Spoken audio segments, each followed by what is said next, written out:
My name is Daniel Mercer, and until 2:41 p.m. on a Wednesday afternoon, I believe that 22 years of protecting billion-dollar companies from financial ruin actually meant something to the people who signed my paycheck. That's when our new CEO, a private equity hotshot named Craig Holloway, pulled up a spreadsheet in front of the entire leadership team and told them I was the most overpaid person in the building.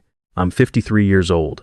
For the last 22 years, I've been the Senior Vice President of Commercial Accounts at Broadstone Risk Partners, a specialty insurance brokerage based in Charlotte, North Carolina. My job, and I know this sounds dry until you understand the numbers, is managing complex commercial insurance portfolios for 64 major corporate clients across the Southeast. Combined annual premiums, $410 million. That's not revenue I stumble into. That's revenue built on 2 decades of being the person CEOs call at midnight when their warehouse catches fire, when a class action lawsuit drops on their desk, or when a hurricane is barreling toward their coastal operations and they need someone who actually understands their coverage. My wife Karen is an occupational therapist at Atrium Health. Our son Tyler just started his 2nd year at UNC Chapel Hill studying pre-med. Our daughter Megan is a senior at Wake Forest, planning to apply to law school next fall.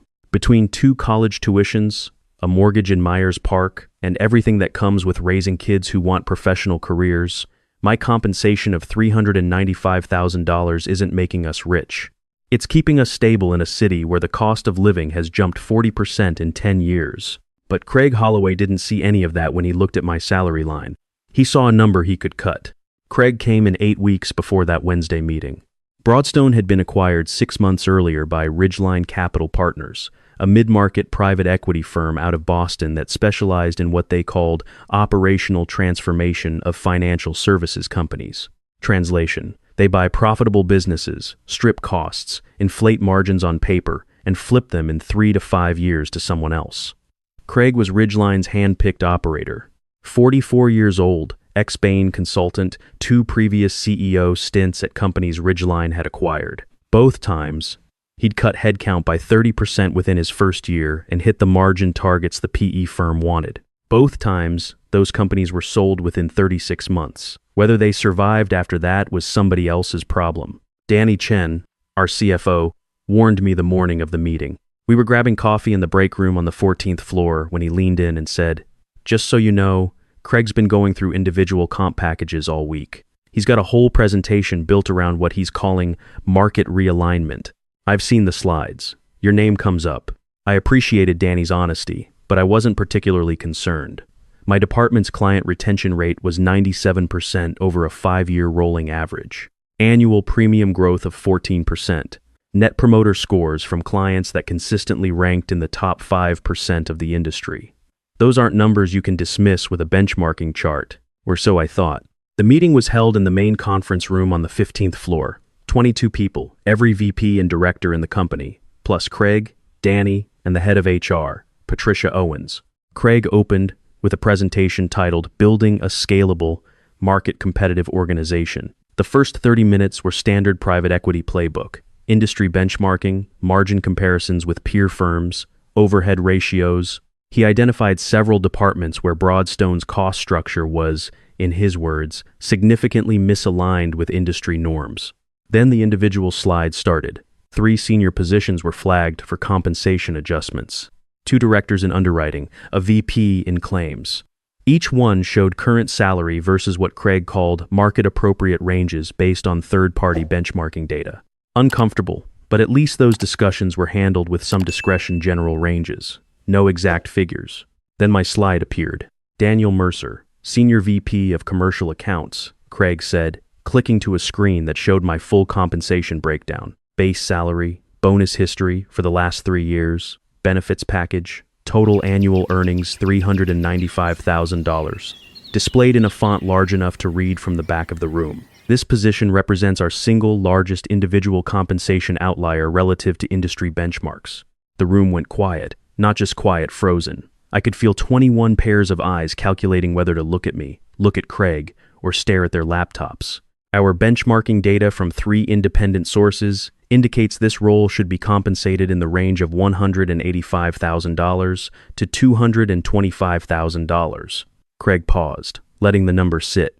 That means we are currently paying 175% of the upper benchmark range for a client relationship management function.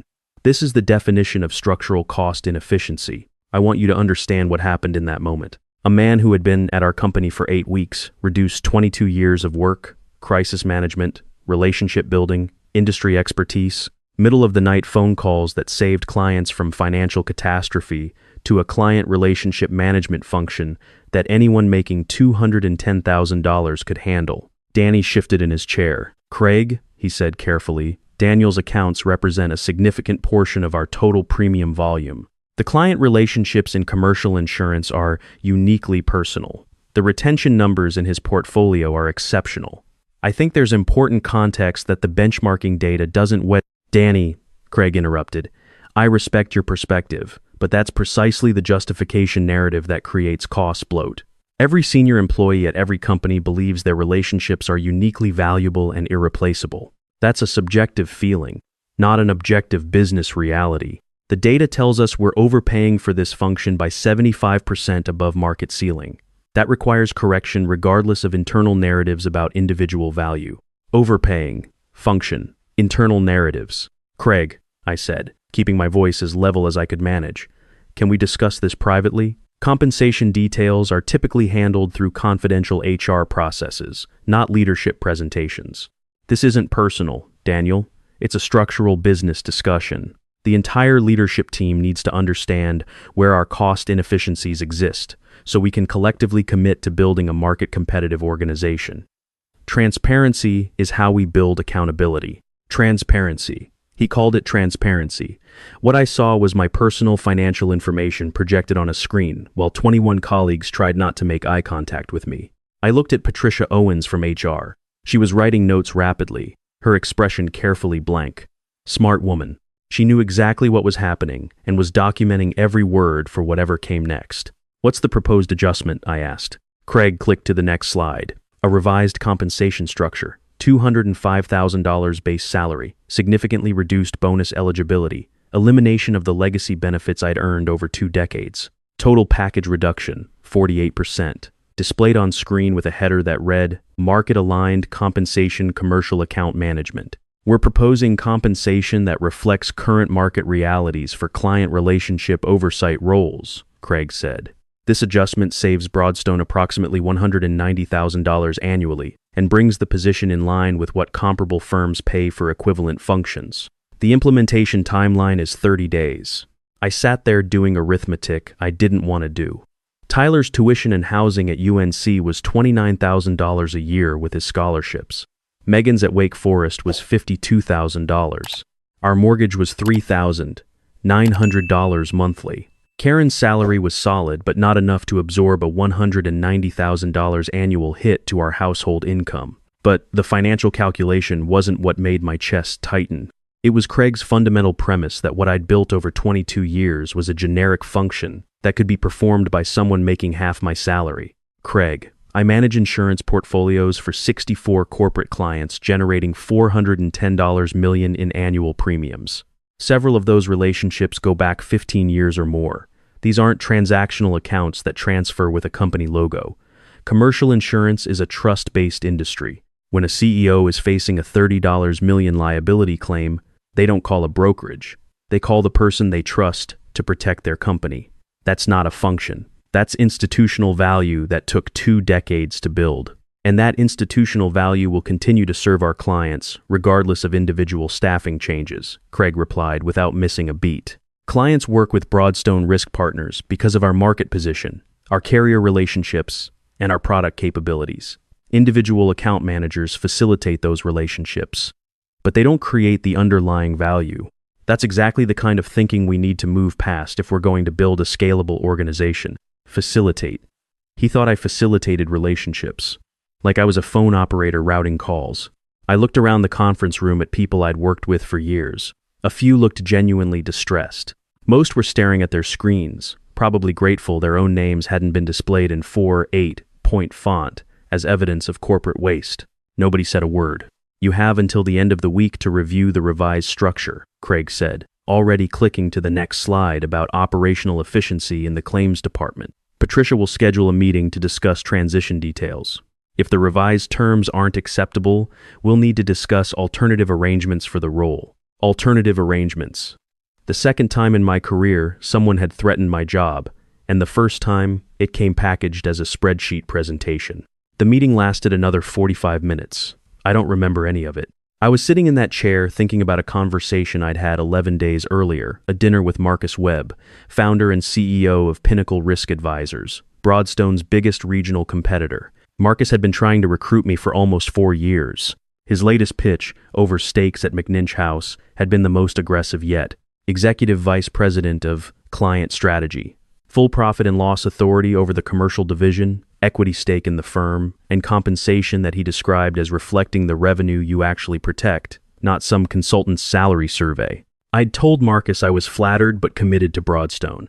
That was 11 days ago. When the meeting ended at 3:30, I walked to my office, closed the door, and sat at my desk for several minutes, staring at the framed photo of Karen and the kids from last Thanksgiving. 22 years.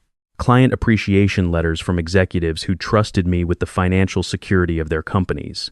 An industry service award from the Charlotte Insurance Professionals Association. The note from Jim Baylor, CEO of Baylor Construction Group, thanking me for the overnight work that saved his company $14 million during a catastrophic project liability claim 6 years ago. All of it apparently worth $205,000 to a man who'd been in the building for 8 weeks.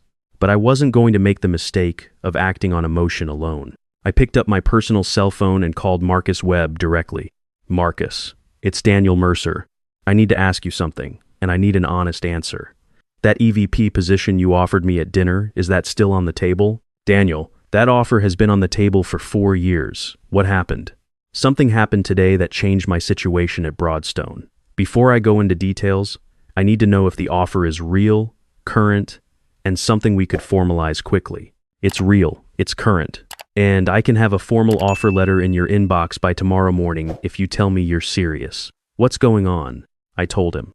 The public salary display, the 48% cut, Craig's characterization of 22 years of client relationships as a generic function. Marcus listened in silence until I finished. Craig Holloway, Marcus said slowly. I've seen his playbook before. Bain guys who think every business is a spreadsheet exercise. Let me ask you one question, Daniel. How many of your 64 clients do you think work with Broadstone because of you specifically versus the Broadstone brand? I'd thought about this over the years. Honestly, at least 40 of them have told me directly that I'm the reason they stay. Several have said it in writing. The rest might stay out of institutional inertia, but the major accounts, the ones that generate 80% of the premium volume, those relationships are personal. That's what I thought. Here's what I'm going to do. I'm sending you a formal offer tonight. EVP of Client Strategy, $430,000 base, 12% equity vesting over 3 years, full authority over commercial account management, and a transition bonus of $75,000. I want you at Pinnacle on Monday morning. Marcus, I need to think about this overnight. I need to talk to Karen. Absolutely. Talk to Karen. But Daniel, don't wait too long. What Craig did today isn't just disrespectful, it's strategically stupid. And when the consequences hit, he's going to try to make it harder for you to leave. Move while you have the initiative. I'll call you by 8 a.m. tomorrow with my answer. I drove home to Myers Park, running scenarios in my head. The pragmatic part of my brain was calculating mortgage payments and tuition schedules. The emotional part was replaying Craig's voice, saying, client relationship management function in front of 22 people. By the time I pulled into the driveway, I'd mostly made up my mind. But I meant what I'd said to Marcus. I wasn't going to make this decision without Karen. She was in the kitchen, grading therapy, progress notes when I walked in. One look at my face and she set down her pen. Tell me, she said. So I told her. Everything. The slide with my salary and font large enough to read from across the room. Craig's 48% pay cut. The way nobody spoke up except Danny, and even he was shut down. The phone call to Marcus. The offer waiting in my inbox. Karen listened the way she always does, completely, without interrupting, her therapist training making her the best listener I've ever known. When I finished, she was quiet for a moment. Then she said something I didn't expect. You're scared. Not about the money, about whether you're making a rash decision because your pride got hurt. She was right. That fear had been sitting in my chest the entire drive home, and she'd named it in one sentence. Yeah, I said. I am. Good. That means you're thinking clearly. A rash decision would be sending a resignation email from the parking lot. Calling Marcus to confirm the offer is still real before you do anything that's strategic. So let's think about this strategically. We sat at the kitchen table for 2 hours. Karen pulled out a notepad, and we mapped everything. Current savings, Tyler's remaining tuition with his scholarship, Megan's law school timeline, our mortgage, retirement accounts, monthly expenses. The $430,000 from Pinnacle plus equity would actually improve our financial position. Even in a worst-case scenario where the offer somehow fell through, my industry reputation and client relationships meant I wouldn't be unemployed for long. But more than the numbers, Karen said something that cut through all the analysis. Daniel, you've spent 22 years being the person companies call when everything is falling apart. You've earned the right to work for someone who understands what that's worth. Craig Holloway doesn't. Marcus Webb does. The math works. The respect works. I think you know what to do. I called Marcus at 6:47 a.m. Thursday morning. I'm in. Send the offer letter. I'll have it signed by noon, and I'll resign from Broadstone today. By 8:15 a.m., I had a signed offer letter from Pinnacle Risk Advisors in my email. Printed copy, digital copy, everything formalized. No ambiguity, no assumptions, a binding employment agreement starting the following Monday. At 9:30 a.m., I walked into Patricia Owens' office in HR. Patricia, I'm resigning from Broadstone Risk Partners effective immediately. Here's my formal letter. I've accepted a position elsewhere. Patricia looked at the letter, then looked at me. The expression on her face told me she'd been expecting this since yesterday's meeting. Daniel, I want you to know that what happened in that meeting was documented, and I've already flagged concerns with the board about the process. I appreciate that, Patricia, but my decision is made. She nodded. For what it's worth, I'm sorry. Not on behalf of the company, on behalf of common sense.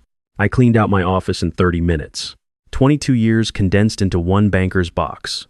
Photos, awards, the handwritten note from Jim Baylor. I carried it through the 14th floor while people pretended not to watch. Danny Chen caught me at the elevator. His face told me everything. Please tell me you've got something lined up, he said quietly. I start at Pinnacle on Monday. He exhaled. Good. Because what Craig did yesterday was the single dumbest thing I've ever witnessed a CEO do. And I've been in finance for 26 years. He has no idea what's about to happen. I was in my car by 10:15 a.m. By 10:22, my personal phone was ringing. Jim Baylor, CEO of Baylor Construction Group. Largest single client account at Broadstone, $68 million in annual premiums across 17 separate policies, covering everything from general liability to builder's risk to executive protection. Daniel, I just heard from someone inside Broadstone that you resigned this morning. Tell me this isn't true. It's true, Jim. I'm joining Pinnacle Risk Advisors as EVP of Client Strategy. I start Monday. Daniel, you've managed our insurance portfolio for 19 years. You personally saved us from a $14 million claim that would have bankrupted our coastal division. When Hurricane Florence was heading toward Wilmington, you called me at 5 a.m. to walk through our coverage gaps before anyone at the insurance company even opened their office. My board doesn't trust Broadstone. My board trusts Daniel Mercer. What's your non-compete situation? My agreement restricts me from actively soliciting Broadstone clients. But it doesn't restrict clients from independently making their own decisions about where they want their business placed. Then consider this my independent decision. I'll have our general counsel contact Pinnacle tomorrow morning to begin transitioning our entire portfolio. 19 years of trust doesn't transfer to a new account manager because some private equity guy decided you were expensive. By 1 p.m. Thursday, I'd received calls from 8 more major clients. All variations of the same conversation. I heard you left. Where are you going? We're coming with you. Here's what Craig Holloway didn't understand about commercial insurance and what no benchmarking study will ever capture. When a manufacturing CEO is staring at a $25 million product liability lawsuit at 10 p.m. on a Friday, he doesn't call his insurance company's 800 number. He calls the person who's sat across from him at annual reviews for 15 years, who knows every coverage detail, every exclusion, every strategic decision behind the portfolio design. That person isn't a function. That person is the reason the relationship exists. Thursday afternoon, Craig called me for the first time. I let it go to voicemail. He left a message that was equal parts confusion and threat. Daniel, we need to discuss what's happening with client communications today. Several accounts have contacted us about relationship concerns.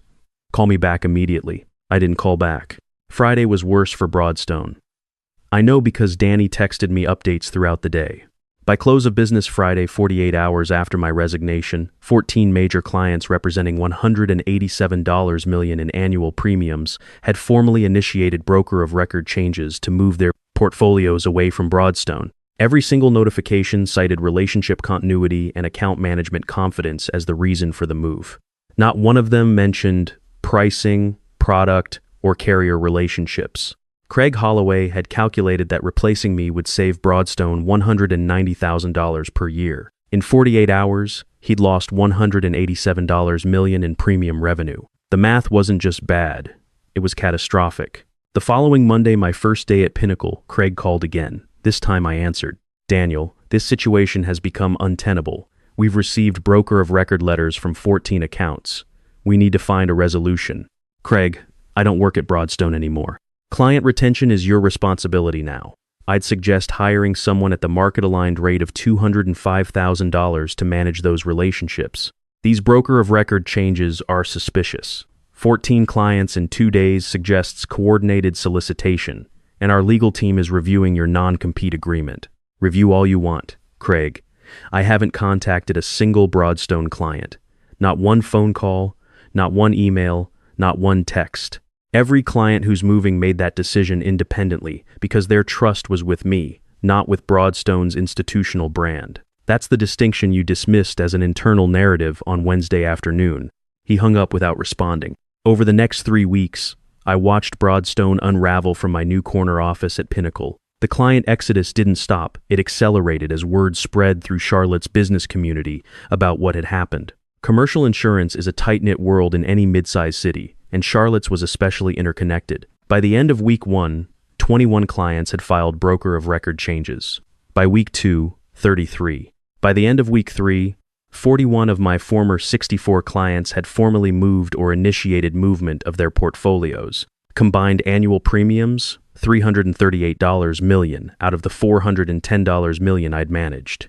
Craig made increasingly desperate attempts to retain accounts. He offered premium reductions, expanded coverage, dedicated service teams, even personal meetings with clients he'd never spoken to before. None of it worked, because he was trying to solve a relationship problem with transactional incentives. Clients didn't leave because Broadstone's pricing was bad. They left because the person they trusted was gone, and the person who'd driven him out clearly didn't understand what trust meant in this industry.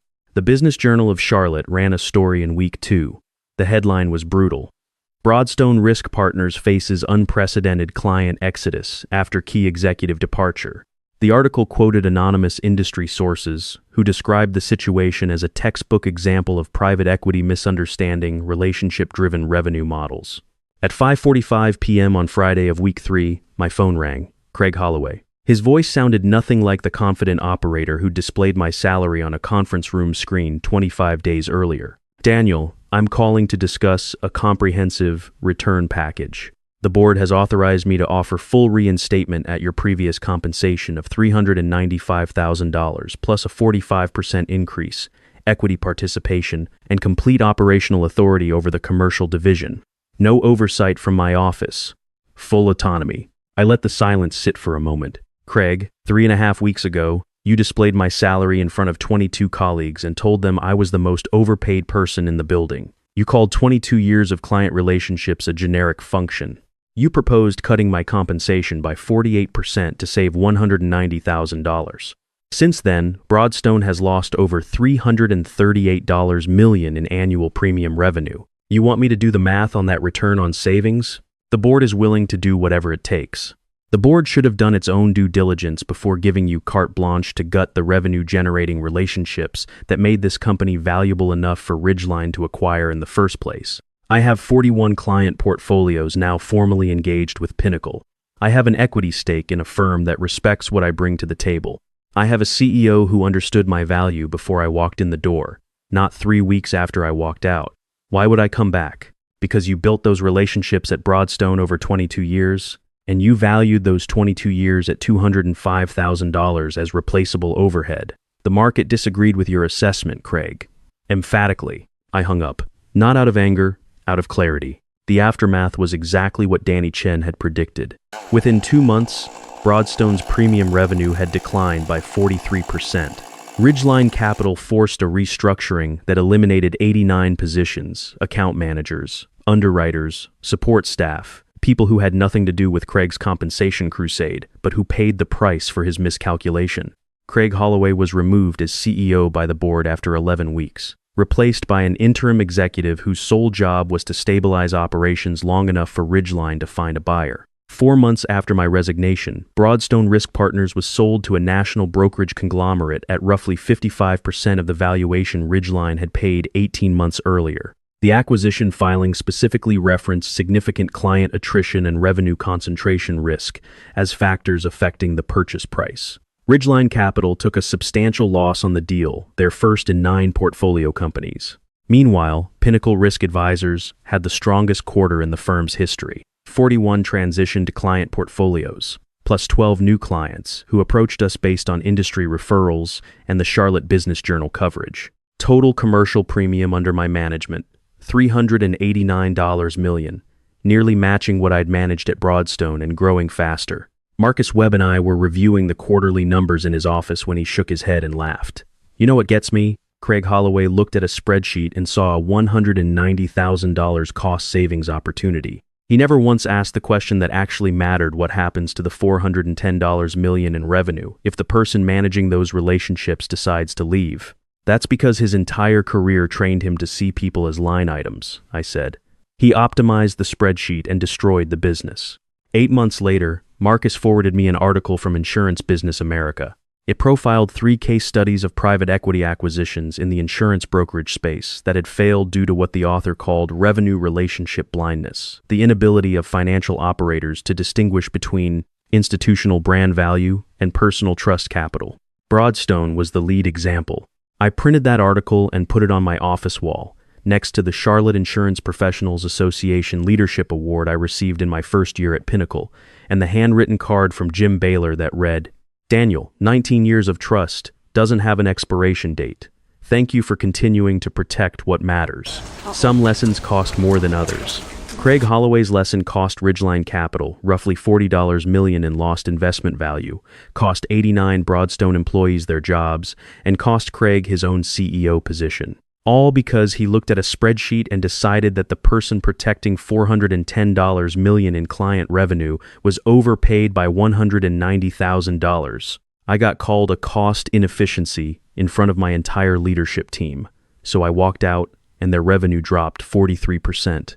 Not because I orchestrated anything, not because I solicited a single client, because trust follows the person who earned it, not the company that forgot what it was worth. Karen keeps telling me I should frame Craig's original slide, the one that showed my salary, as evidence of structural cost inefficiency. I keep telling her it's not necessary. The results speak louder than any PowerPoint ever could. But if you ever find yourself sitting in a conference room while someone with a consulting pedigree and 8 weeks of tenure tells you that your 22 years of work are overpriced, remember this. The market always corrects bad valuations. Sometimes it just takes a few weeks for the invoice to arrive. If this story hit close to home, please like this video and share your own experience in the comments. I read every single one. And if you haven't already, subscribe to Caleb's Revenge Dramaine and click the bell so you don't miss the next story. Trust me, the next one is just as wild.